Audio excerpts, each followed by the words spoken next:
dakilain ang kanyang anak.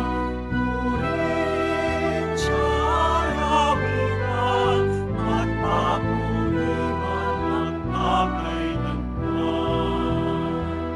Purihin siya, lawitan, at papurihan magpakailanman.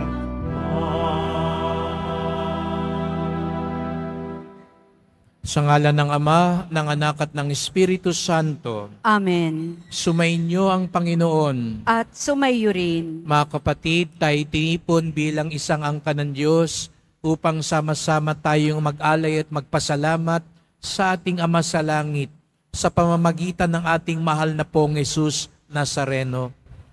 Siya ang daan patungo sa Ama. Siya ang mukha ng awa at pag-ibig ng Diyos. Kaya't sumunod tayo sa Kanya at buksan natin ang ating puso upang ang Kanyang pagpapala at kapangyarihan ay manahan sa atin. Magsisi tayo ngayon sa ating mga kasalanan at humingi tayo ng tawad sa Diyos. Panginoong Hesus, Ikaw ang daan patungo sa kaharian ng Ama. Panginoon, kaawaan mo kami. Panginoon, kaawaan mo kami. Kristo Jesus, Ikaw ang katotohanang magpapalaya sa amin. Kristo, kaawaan mo kami. Kristo, kaawaan mo kami. Panginoong Hesus, Ikaw ang aming buhay at muling pagkabuhay. Panginoon, kaawaan mo kami. Panginoon, kaawaan mo kami. Kawan tayo ng makapangyarihan Diyos, patawarin tayo sa ating mga kasalanan at patnubayan tayo sa buhay na walang hanggan. Amen. Papuri sa Diyos sa kaitasan.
Manalangin tayo.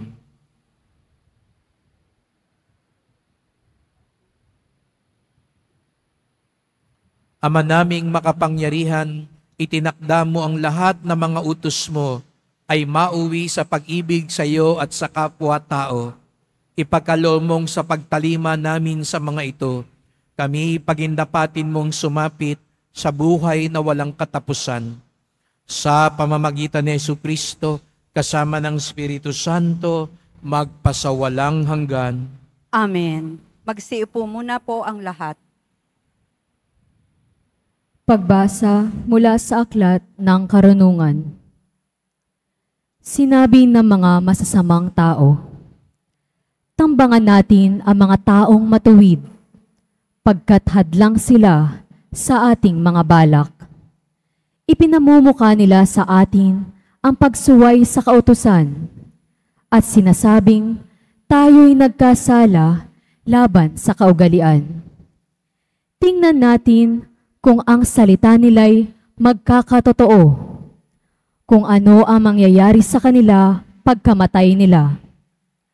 Kung ang mga matuwid ay anak nga ng Diyos, sila ay tutulungan niya at ililigtas sa mga kaaway. Subukin natin silang dustain at pahirapan, upang malaman natin kung hanggang saan ang kanilang kagandahang asal at kung hanggang kailan sila makatatagal. Subukin nating ibingit sila sa kamatayan. Yamang ang sabi nila ay iingatan sila ng Diyos.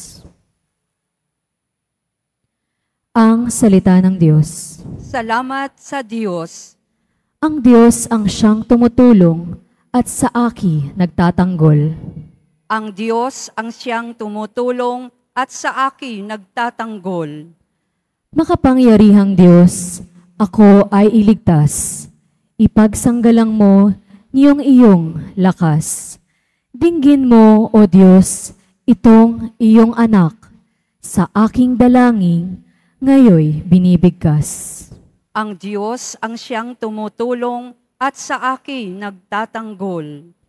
Ang nagmamataas ay laban sa akin. Hangad ng malupit ang ako'y patayin. Sila'y mga taong ang Diyos ay di pansin. Ang Diyos ang siyang tumutulong at sa akin nagtatanggol. Batid kong ang Diyos ang aking katulong, tagapagsanggalang ko ang Panginoon. Buong galak naman akong maghahandog ng pasasalamat sa Panginoong Diyos, dahilan sa kanyang mabuting kaloob. Ang Diyos ang siyang tumutulong at sa akin nagtatanggol.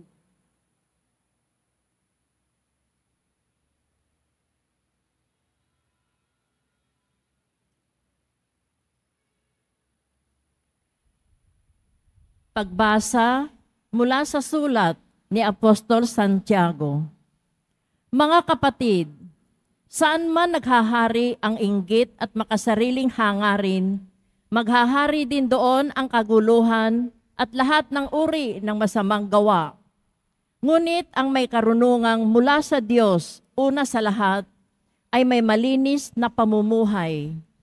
Siya'y maibigin sa kapayapaan, mahinahon, mapagbigay, mahabagin, at masipag sa paggawa ng mabuti.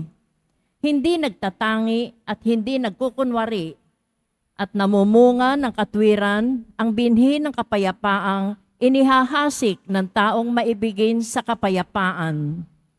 Ano ang pinagmumulan ng inyong alitan at paglalaban-laban? Hindi ba't ang masasamang nasa na namumugad sa kalooban ng bawat isa sa inyo at pawang nagkakalaban-laban? Mayroon kayong pinakamimithi, ngunit hindi ninyo makamtan, kaya't papatay kayo kung kailangan. Mapasa inyo lamang ito. Dahil sa inyong pag-iimbot sa mga bagay na hindi inyo, kayo'y nagkakagalit at naglalaban-laban. Hindi ninyo nakakamtan ang inyong minimithi, sapagkat hindi kayo humihingi sa Diyos. at humingi man kayo, wala rin kayong natatanggap sapagkat masama ang inyong layunin.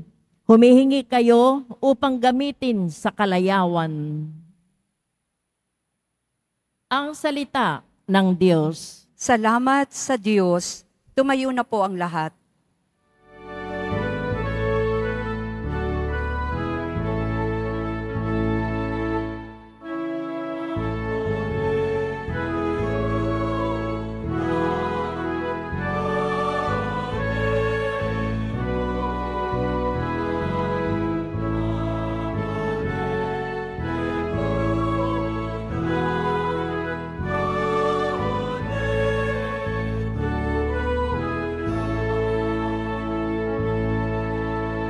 Tayo'y tinawag ng Diyos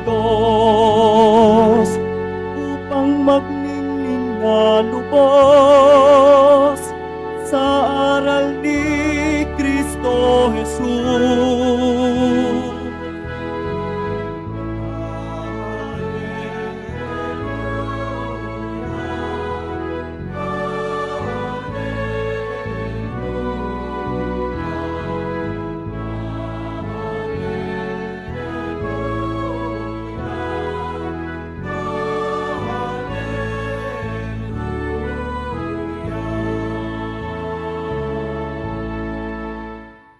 Sumainyo ang Panginoon.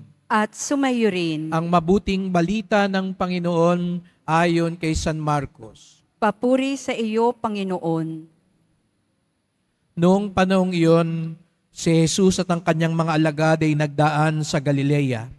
Ayaw ni Jesus na malaman ito ng mga tao sapagkat tinuturuan niya mga alagad. Sinabi niya, ang anak ng tao ay pagkakanulo at papatayin, ngunit muling mabubuhay sa ikatlong araw. Hindi nila nauunawaan ang sinabi niya, ngunit natatakot naman silang magtanong sa kanya. At dumating sila sa Capernaum. Nang sila'y nasa bahay na, tinanong ni Jesus ang kanyang mga alagad, ano bang pinagtatalunan ninyo sa daan? Hindi sila kumibo, sapagkat pinagtatalunan nila'y kung sino sa kanila ang pinakadakila. Naupo si Jesus, tinawag ang 12 at sinabi, ang sino mang nagnanais maging una ay dapat maging huli sa lahat at maging lingkod ng lahat. Tinawag niyang isang maliit na bata at pinatayo sa harapan nila. Pagkatapos, kinalong niya ito at sinabi, ang sino mang tumanggap sa isang maliit na batang tulad nito, alang-alang sa akin, ay tumatanggap sa akin. At sino mang tumatanggap sa akin, hindi ako ang kanyang tinatanggap, kundi ang nagsugo sa akin.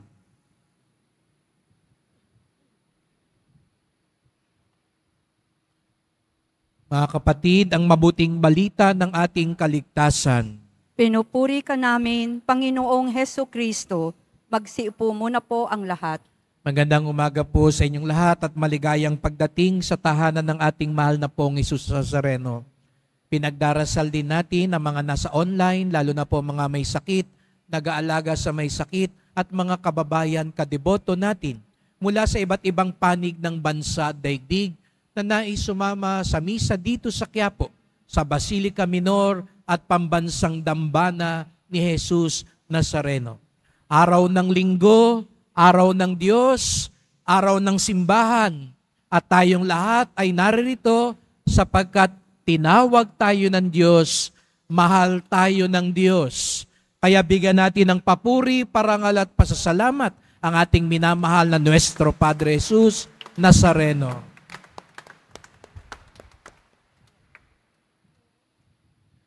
Bakit po kayo nandito ngayon? Bakit kayo nagsisimba? Bakit sa dinami-dami ng simbahan, nagsusumiksi kayo dito sa Quiapo? Natitiyak ko, marami naman pong simbahang mas malapit sa bahay ninyo. Yung ibang simbahan, aircon. Dito, ang init-init. Minsan madumi na, masikip pa. Delikado pa. O, hawakan nyo yung bag nyo. No? Mahirap na. Baka may makaagang pamasko. Pero bakit tayo nandito? Bakit sa lahat ng simbahan sa buong mundo, marami ang nagsisimba? Di lang naman po dito sa Quiapo, kundi marami din pong simbahan ngayon ang puno. Marami ang nagsisimba. Simple lang naman po ang sagot. Kaya tayo nagsisimba, gusto natin makita ang Diyos. Gusto natin maramdaman ng Diyos. Gusto natin maranasan ang pagpapala at biyaya ng Diyos. Kaya sabihin mo nga sa katabi mo, pagpalain ka sana ng Diyos. Ang gustong pagpalain ng Diyos, itaas nga ang kamay at pumalakpak ng mas malakas.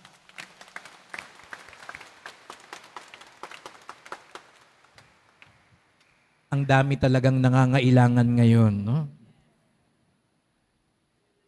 Pero paano nga ba natin makikita ang Diyos? Saan natin makikita ang Diyos? Sabi sa Ebanghelyo, tinuturuan ni Jesus Nazareno ang kanyang mga alagad. Sa katunayan, nung isang linggo, sinimula na yung paglakbay ng pagtuturo. At nung isang linggo, sabi ko nga sa mga nagsisimba, itinuturo ni Jesus Nazareno, nasan nga ba makikita ang Diyos? Kaya nga yung pagninilay namin nung isang linggo tungkol sa salamin. Dahil, di ba, lahat tayo tumitingin sa salamin. Wala naman taong hindi tumitingin sa salamin. Mayaman o mahirap, babae o lalaki, bata o matanda. Tingnan mo nga yung katabi mo ngayon, mukha bang nagsalamin yan? Mukha naman siguro dahil mukhang maayos naman ang kanyang itsura. Lahat tayo tumitingin sa salamin. Dahil ang salamin ay nangungusap sa atin. Ngunit sana bukod sa salamin ng mukha, salamin ng buhay ay atin ding harapin. Nakakabighani ang salamin. Kaya nga, salamin sa dingding, mahiwagang salamin. Kailan kaya niya sasabihin? Marami tayong tanong minsan sa harap ng salamin. Minsan na nga, salamin na lang kausap mo sa buhay. Kawawa ka naman. Pero sana mga kapatid, ngayong araw na ito, binabaling tayo sa tunay na salamin ng buhay. Sapagkat minsan, ang ating pinaghuhugutan ay ang anong sinabi ng iba. Kaya nung isang linggo, sabi ni Jesus Nazareno, sino nga ba ako ayon sa iba? Anong sabi nila? Kasi aminin natin mga kapatid, minsan mas pinapahalagahan pa natin anong sinasabi ng iba.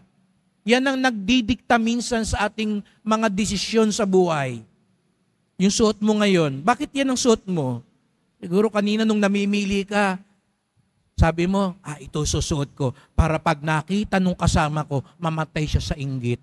Maganda tong suot ko ngayon.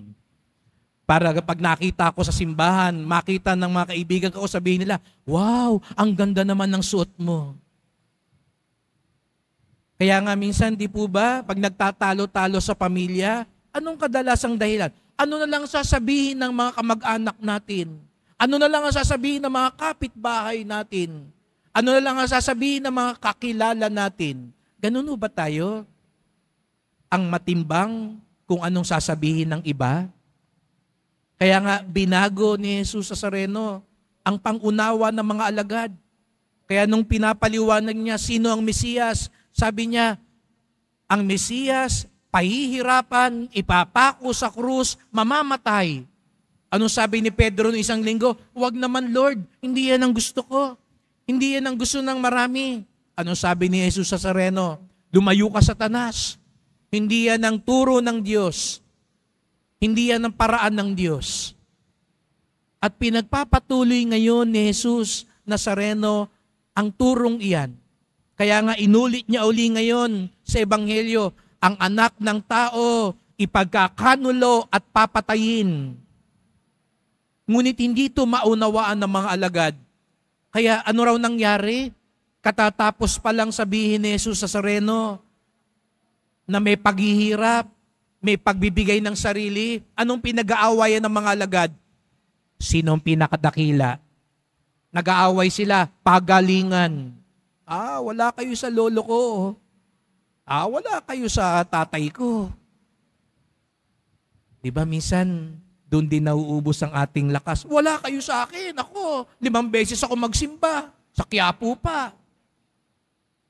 Ingat po tayo. Sabi nga sa 2 pagbasa, yan ang ugat ng mga pag-away-away. Pag lagi tayo nagkukumparahan, lagi natin tinitignan ng iba, anong ulam nila? Tingnan natin. Dapat mas masarap ang ulam natin. Saan nag-aaral yung anak niya? Anong grade ng anak niya? Di ba minsan ganun tayo eh. Ang grade mo halimbawa 90, masaya ka ba sa 90? Yung iba siguro sabihin, depende father. Pag yung katabi ko 85, masaya na ako sa 90. Pero pag 95 siya, hindi ako masaya sa 90. Yung ba ang pinaguhugutan natin ng kasiyahan? Anong meron o walang iba? Kaya nga, gusto silang turuan ni Jesus Nazareno. Ang pamamaraan ng Diyos. Kaya nga, inulit niya yung turo sa paghihirap, sa pagpapakasakit. At para lalong maunawaan ng mga alagad, dinala niya ang isang bata. Hinarap niya sa mga alagad at sabi niya, tingnan niyo itong batang ito. Hanggat hindi niyo tinatanggap ang batang ito, hanggat hindi kayo tutulad sa batang ito, hindi kayo magiging kabahagi ng kaharian ng Diyos. Para maunawaan po natin yon, alam niyo po sa atin ngayon, ang bata, bida. Diba sa bahay, pag dumating ang bata, pinagkakaguluhan. Yan ang lahat ng atensyon. Pero nung panahon ni Jesus Nazareno, ang mga bata, walang-wala, walang kwenta. Parang alipin lang, parang bagay lang ang bata. Minamaliit, isinasantabi. Walang halaga ang bata. Pwede ngang ipagbili. Pwede ngang ipamigay. Pwede ngang gawin kahit ano. Kaya yun ang itinuturo ni Jesus Nazareno, narito ang Diyos. Kaya balik ako sa tanong kanina, paano ba natin makikita ang Diyos? Saan ba makikita ang Diyos? Nasaan ba ang pamamaraan ng Diyos? Kung gusto natin ng kadakilaan, tingnan din daw natin ang bata. Tingnan natin, at napakaganda, kaya nga siguro tayong lahat, hindi papigil dito sa Quiapo dahil inaanyayahan ko po kayo. Tingnan natin ang mahal na pong Jesus Nazareno. Ano bang itsura ng Nazareno? Nakingiti ba? Mukha ho ba siyang nagiginhawahan at nasasarapan sa buhay? Mukha ba siyang tagumpay na tagumpay? Di po ba mga kapatid, minsan akala natin, ang Diyos, katulad ng mga alagad, ang Diyos nasa kapangyarihan. Ang Diyos nasa kagalingan. Ang Diyos nasa kayamanan. Ang Diyos nasa kaginhawahan. Kaya minsan nag-aantay pa tayo ng himala dahil para sa atin, ang himala pag gumaling ako. Ang himala pag yumaman na ako. Ang himala pag nakapag-abroad na ako. Ang himala kapag nagkaroon na ako ng malaking bahay. Ang himala pag nagka-love life na ako. Hinahanap natin ang Diyos sa mga bagay na ito lamang. Pero uulitin ko po, tignan nating maigi ang poong Nazareno. Dahil gusto niyang sabihin, ang Diyos wala lamang sa kagalingan, nandun din siya sa karamdaman. Ang Diyos wala lamang sa kadakilaan, nandun din siya kapag inaalipusta at minamaliit. Ang Diyos, wala lamang sa kalakasan, nandun din siya sa kahinaan. Ang Diyos, wala lamang kapag nakatindig, nandun din ang Diyos kapag nadadapa at bumabagsak. Mga kapatid, nandun din ang Diyos sa mga bagay-bagay na minsan akala natin wala siya sa buhay. Kung hindi nyo raw po makikita ang Diyos sa inyong karamdaman, hindi nyo rin siya makikita ng lubos sa kagalingan. Kung hindi nyo po makikita ang Diyos sa karukhaan, hindi nyo rin siya makikita ng lubos sa kaginhawahan. Kung hindi nyo po makikita ang Diyos sa pagkadapa at pagkatalo, mahihirapan din po kayong makita ng lubos ang Diyos sa panahon ng tagumpay at kagalakan. Kaya napakaganda po kapag tumitingin tayo sa Poong Nazareno na sinasabi niya sa atin, wala lang ako sa kasarapan ng buhay. Nakita niyo ba ako? Mukha ba ako nasasarapan? Hindi. Nahihirapan ako, pero nandyan ako. Nagiginawahan ba ako? Hindi. Nabibigatan nga ako, pero nandyan ako. At yun ang gusto niyang sabihin sa atin. Ang tunay na himala ng Poong Nazareno ay yung kasama natin siya sa karamdaman man o kagalingan, sa kawalan man o sa kaginawahan, sa tagumpay man o sa pagkatalo, sa kasiyahan man o sa kalungkutan, hindi niya tayo iiwan. Sasamahan niya tayo hanggang lubos tayong makatanggap ng kanyang pagpapala at kadakilaan. Ito sana mga kadeboto ang makita natin. Kaya huwag niyong sabihing, inaantay ko pa ang himala ng Nazareno. Baka nandyan na po ang himala niya. Kahit hindi ka pa magaling, kahit hindi ka pa nakakapasa, kahit hindi po makuhang umiti ngayon sa buhay mo, nang uumpisa na ang himala. Bakit? Dahil kasama natin siya. Dahil hindi niya tayo bibiguin. Dahil mahal na mahal niya tayo. Kaya't sa pagpapatuloy ng misang ito, magdasal po tayo. Mahal na pong Jesus Nazareno, narito po kami sapagkat nais naming kayong makita. Nais naming matuklasan ang iyong pamamaraan sa aming buhay. Tuwing nakikita po namin kayo, pasan-pasan ng krus, nakatingala, bumabangon, maalala sana namin, naririyan kayo lagi sa karamdaman man o kalusugan, sa katagumpay man o kabiguan, sa kagalakan man o kalungkutan, sa pagkadapaman o pagbangon, sapagkat ang tunay mong himala ay ang iyong awa at pag-ibig. Mahal na mahal po namin kayo. Mahal na pong Jesus Nazareno, kaawaan niyo po kami, basbasan niyo po kami. Amen. Amen.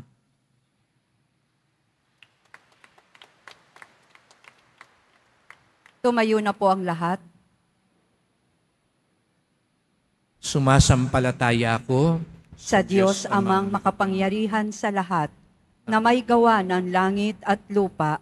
Sumasampalataya ako kay Hesu Kristo, iisang anak ng Diyos, Panginoon nating lahat.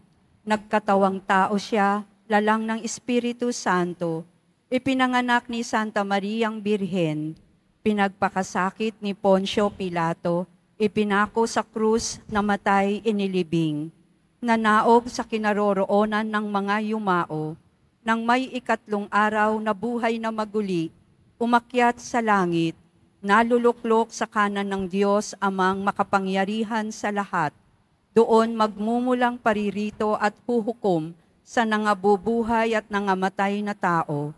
Sumasampalataya naman ako sa Diyos Espiritu Santo, sa banal na simbahang katolika, sa kasamahan ng mga banal, sa kapatawaran ng mga kasalanan, sa pagkabuhay na muli ng nangamatay na tao, at sa buhay na walang hanggan. Amen. Mahal ko mga kapatid, manalangin tayo sa amang dakila upang ating matamo ang kababaang loob na siyang ipinakita sa atin ng kanyang anak nung lubusan niyang tinanggap ang krus ng ating kaligtasan.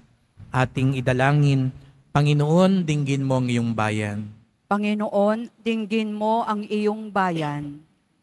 Gabayan nawa ng Santo Papa, mga obispo, mga pari, at mga relihiyoso at relihiyosa, ang simbahan tungo sa kaganapan ng kaharian ng Diyos dito sa mundo sa pamamagitan ng tapat at banal na pamumuhay. Manalangin tayo. Panginoon, dinggin mo ang iyong bayan. Maging kasangkapan nawa ng paghihilom ang mga pinuno ng aming bansa. Sikapin nawa nilang masugpo ang mga huwad na balitang nagdudulot ng pagkakawatak-watak sa aming bansa. Manalangin tayo. Panginoon, dinggin mo ang iyong bayan.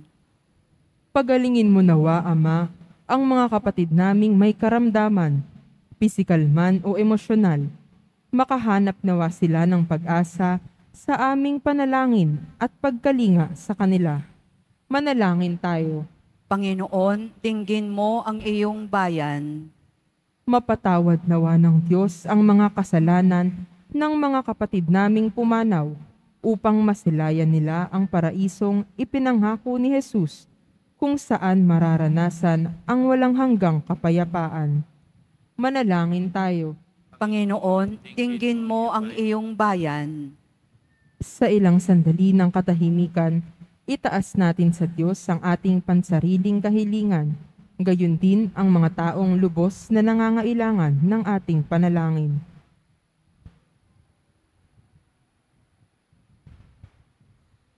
Manalangin tayo. Panginoon, dinggin mo ang iyong bayan. Panginoon, ipagkaloob mo ang kahilingan ng iyong bayan. Puspusin mo kami ng pag-ibig upang makapamuhay kami sa paraang kalugod-lugod sa iyo. Hiling namin ito sa ngalan ni Kristong aming Panginoon. Amen. Magsiupo muna po ang lahat.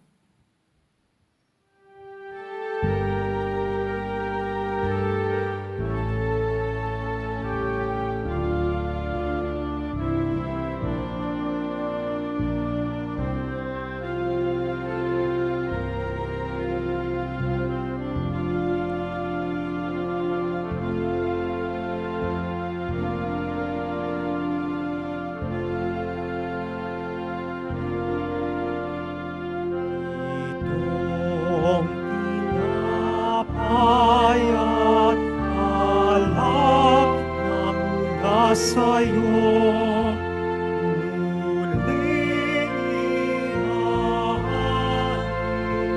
sa kabutihan mo. Muling at ang gabi alay sa'yo. Pasasalamat ng puso.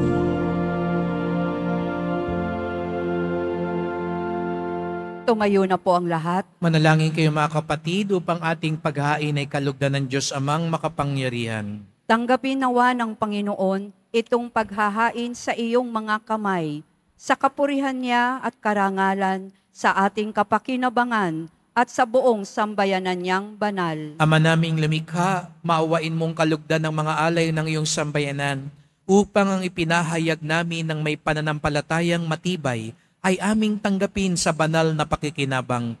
Sa pamamagitan ni Jesucristo, kasama ng Espiritu Santo, magpasawalang hanggan. Amen.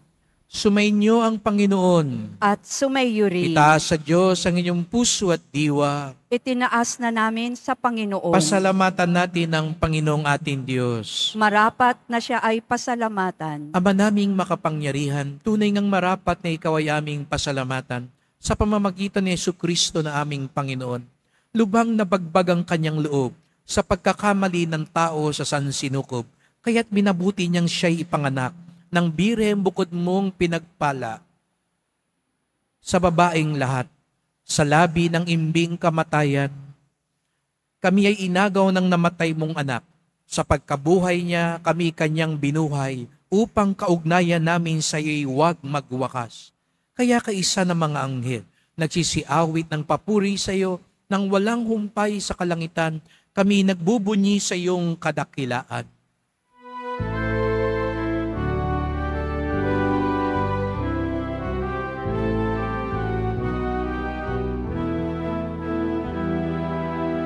Santo, Santo, Santo, Panginoon Panginoong Diyos ng mga hukbo,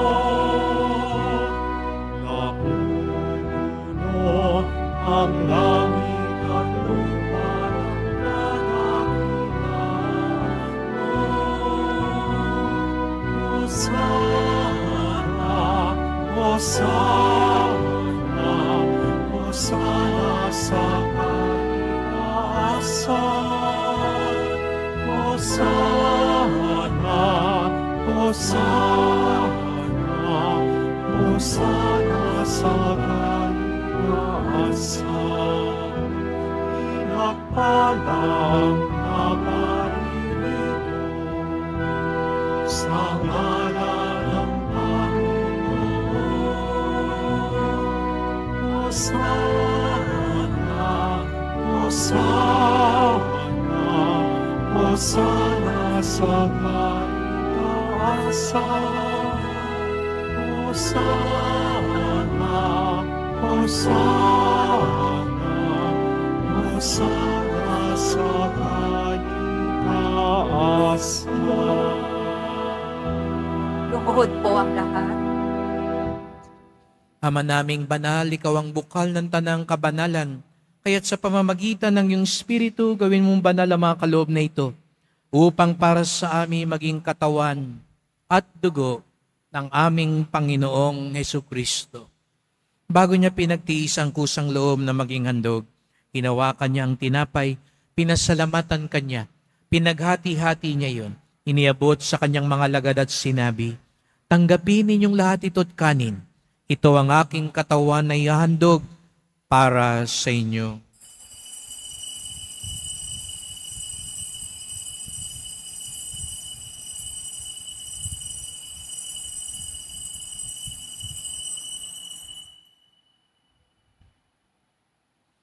Gayun din naman ang matapos ang hapunan, hinawakan niya ang kalis.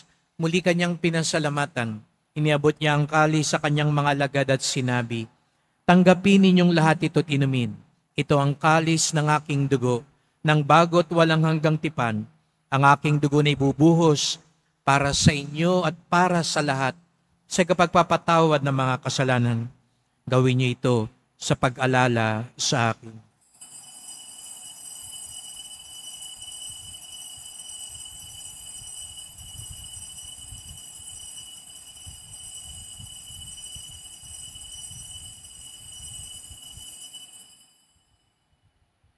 Tumayo na po ang lahat. Ipagbunyi natin ang misteryo ng pananampalataya. Si Kristo'y namatay, si Kristo'y nabuhay, si Kristo'y babalik sa wakas ng panahon. Ama, ginagawa namin ngayon ang pag-alala sa pagkamatay at muling pagkabuhay ng iyong anak. Kaya tinalay namin sa iyo ang tinapay nagbibigay buhay at ang kalis na nagkakaloob ng kaligtasan. Kami nagpapasalamat dahil kami yung minarapat na tumayo sa harap mo para maglingkod sa iyo. Isinasamo namin kaming magsalo-salo sa katawan at dugo ni Kristo'y mabuklod sa pagkakaisa sa pamamagitan ng Espiritu Santo. Ama, lingapin mo ang iyong simbahang laganap sa buong daigdig. Puspusin mo kami sa pag-ibig kaysa ni Francisco naming Papa, ni Jose naming Obispo at ng Tanang Kaparian. Alalahanin mo rin ang mga kapatid naming nahimlay na may pag-asang sila'y muling mabubuhay. Gayon din ang lahat ng mga pumanaw. Kawan mo sila at patuloyin sa iyong kaliwanagan. Kawan mo at pagindapating kaming lahat na makasalo sa iyong buhay na walang wakas, kaisa ng mahal na Birheng Maria, Ina ng Diyos, ng kabiyak niyang pusong si San Jose, ng mga apostol, ni San Juan Bautista at lahat ng mga banal na namuhay dito sa daigdig ng kalugod-dugod sa iyo. May pagdiwang nawa namin ng pagpupuri sa ikararangal mo sa pamamagitan ng iyong anak na aming Panginoong Hesukristo. Sa pamamagitan ni Kristo, kasama niya at sa Kanya, ang lahat ng parangal at papuri ay sa iyo, Diyos Amang makapangyarihan, kasama ng Espiritu Santo, magpasawalang hanggan. Amen. Amen.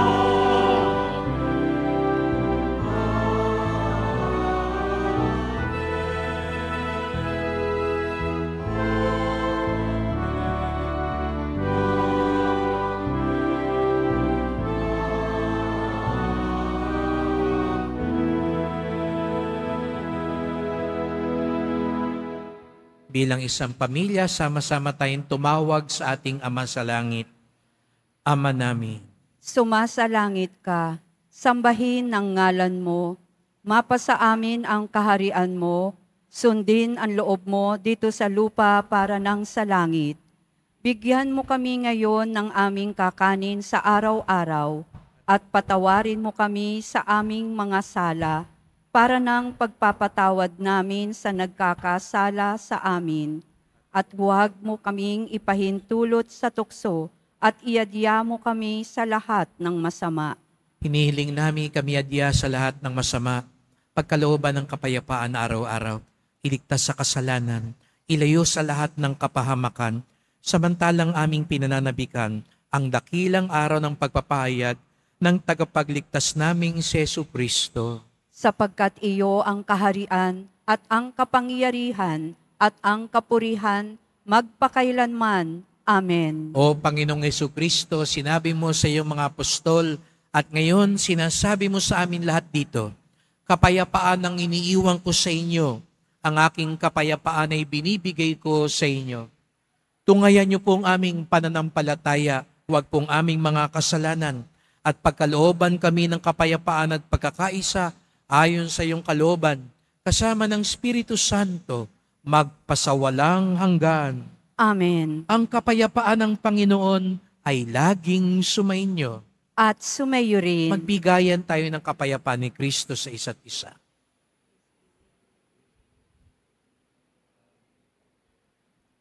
Kordero ng Diyos na nag-aalis ng mga kasalanan ng sanlibutan, maawa ka sa amin.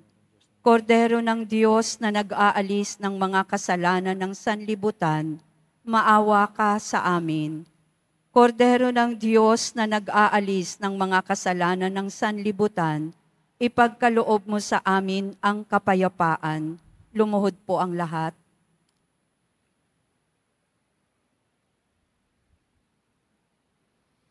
Narito si Jesus Nazareno, ang mukha ng awa, pag-ibig at kapangyarihan ng Diyos. Ang kordero ng Diyos, nag-aalis ng mga kasalanan ng sanlibutan, mapapalad ang inaanyayahan sa kanyang piging. Panginoon, hindi ako karapat-dapat na magpatuloy sa iyo, ngunit sa isang salita mo lamang ay gagaling na ako.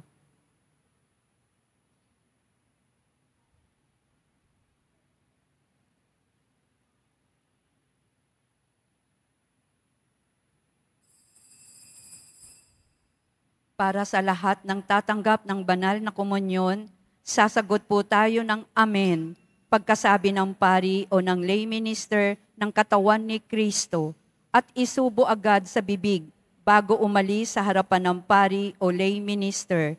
Sumunod po tayo.